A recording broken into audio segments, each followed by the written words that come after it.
I'm Matt Gilhooly, and this is The Life Shift, candid conversations about the pivotal moments that have changed lives forever.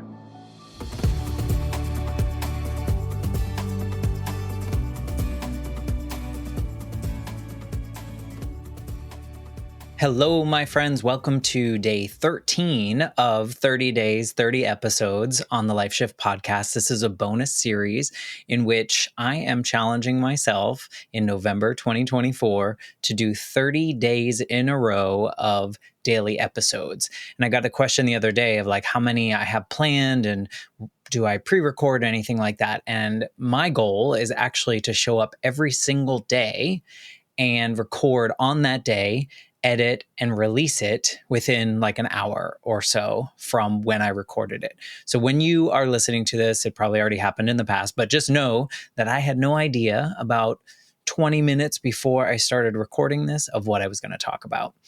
And I think that I'm on this kind of journey of, I said this to someone yesterday too, of like this, I can't describe the feelings that I'm having right now of this challenge and what I'm doing and the conversations that I am creating with myself, essentially using these prompts.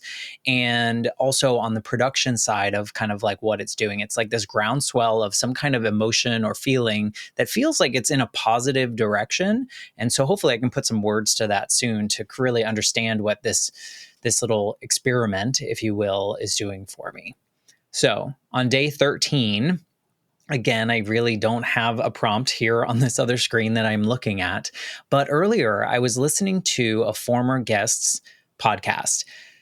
Former guest is Jennifer Peterkin, and her podcast is The Human Experience. And so she does something super cool, and I just wish I could do this, but she travels the world, and I think she has kind of a job that she can work remotely, but she goes to all these different countries and states, and when she's in those places, she connects with her guests, and she has these conversations face to face with strangers in their homes or in their home countries or states or wherever they are.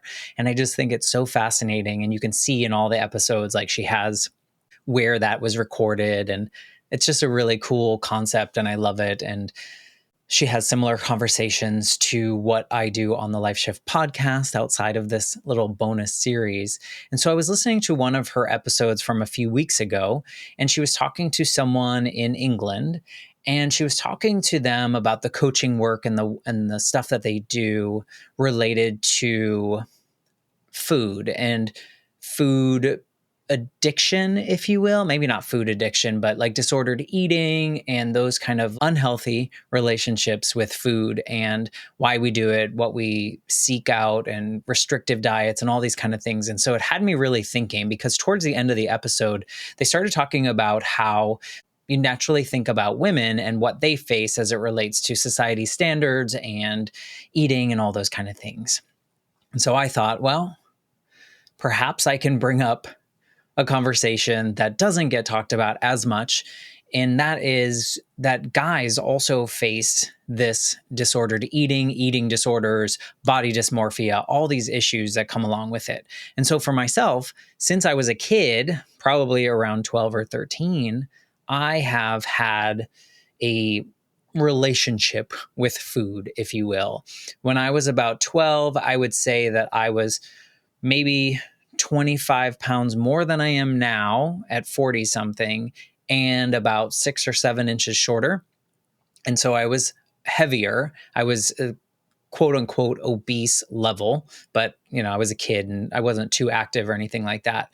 But it really came on one summer deep into my grieving process that I didn't know I was grieving, but it was kind of this internal thing. And what would happen is I lived with my dad, obviously, after my mom died, and I would fly home to Massachusetts and I would visit with my grandfather, and then I would go visit with my grandmother and then my other grandmother. And I would just kind of bounce around to everyone in my family and visit with them.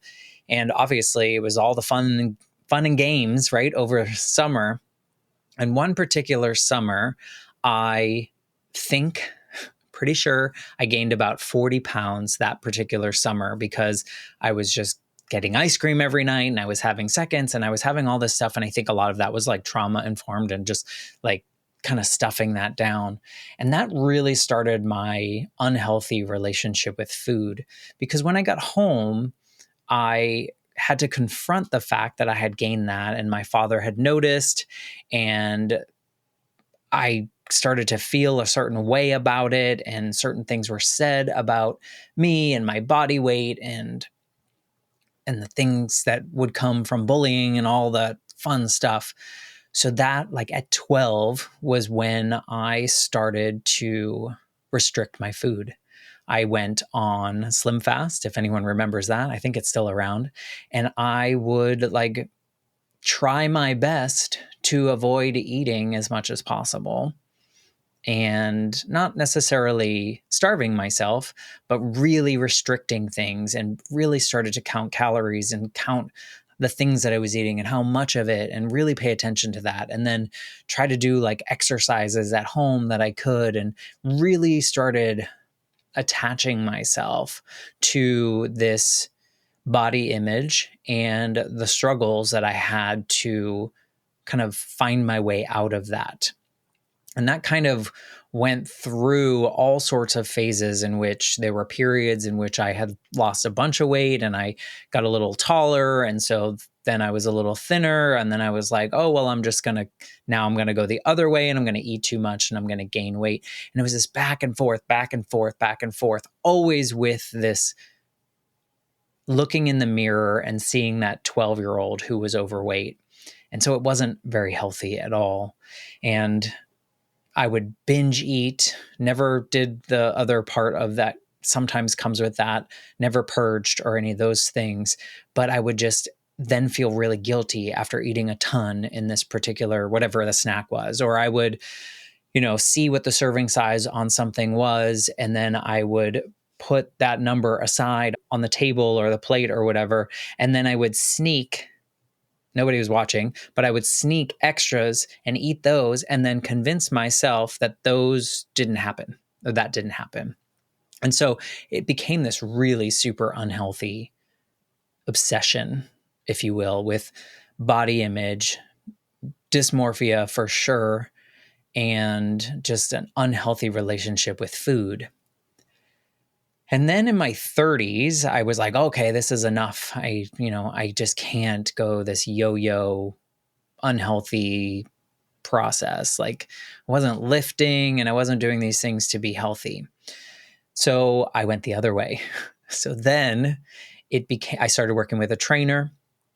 I got a particular food plan, which meant a certain amount of protein, a certain amount of carbohydrates, a certain amount of fat. And then I would start tracking that. And for 2 years, I did not cheat at all. I hit my numbers every day. I made a spreadsheet every day, actually every night before, and I would package the food and I would weigh the food and I would do all this stuff. And what came from it was probably the best shape that I've ever been in. But the beginning part, I was a vegetarian and I was following the rules, and I got down way too skinny. So I got down to like 122 pounds. I was eating a lot, but my body needed like meat, essentially. So then I started eating meat, and then it became this nice little balance in which I was in the best shape that I had ever been in. I was kind of almost athletic at that point, which was like never in the cards for me growing up, if you ask anyone that has known me. And I maintained that for a couple years, and then I fell off, went the opposite way again. And now I'm in this space in which I'm still struggling, but in a different way. And a lot of it stems from losing Mikey earlier this year. I lost my dog in July, and I'm still in that grief process in which I don't want to go to the gym and I don't want to eat right, but I do want to eat right. But then I feel shame when I realize that I've gained some weight. And so it's this big mess. And I think growing up, I couldn't tell anyone that I was struggling so much. And even into my 20s and 30s, I couldn't really tell people that like I had these particular thoughts about my body or the way that I looked or any of those kind of things, because I guess it felt like society was like, no, that is not a guy issue. That is a female issue, which is so stupid if we say it out loud. Like, sometimes I'm like, the things in my head sound much worse in my head than when I say them out loud. And now saying that out loud, it just sounds silly. But I don't know if other people agree that like it felt like just guys weren't allowed to talk about that. Like guys were, I guess, allowed to be this, that, and the other, and females by society standards weren't. And all of it's really silly. And I think the more we can talk about it, the more maybe we can find this normalization of how we can find a healthy relationship with food, how we can find a healthy relationship with exercise. It doesn't have to be all or nothing. It doesn't have to be a waste of time, or I'm too lazy to do this, or I'm too energized to do this, whatever it may be. I think we just need to talk about it more.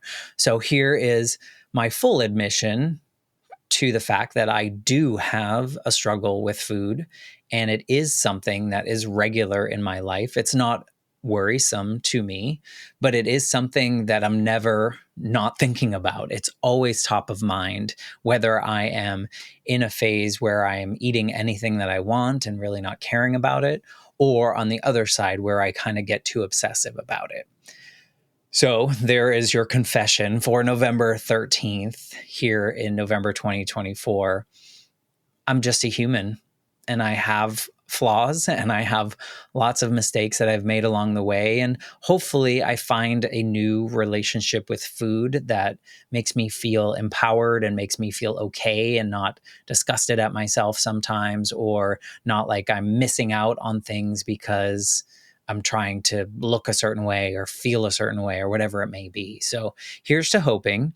But I want you to know, if you are listening and you resonate with any of these thoughts, that clearly you aren't alone. And if you are a guy and you've faced these things before, you're not alone, because I have been facing it for 30 plus years.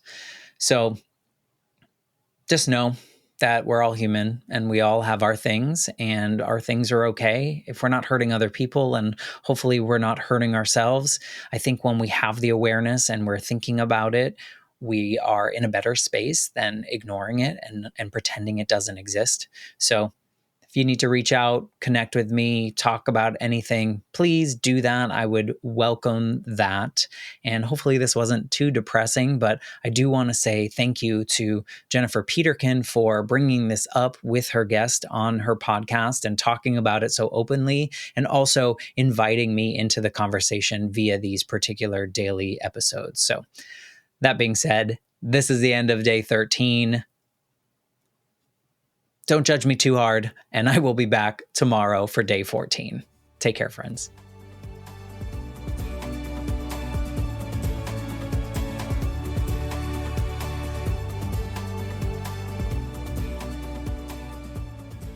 For more information, please visit www.thelifeshiftpodcast.com.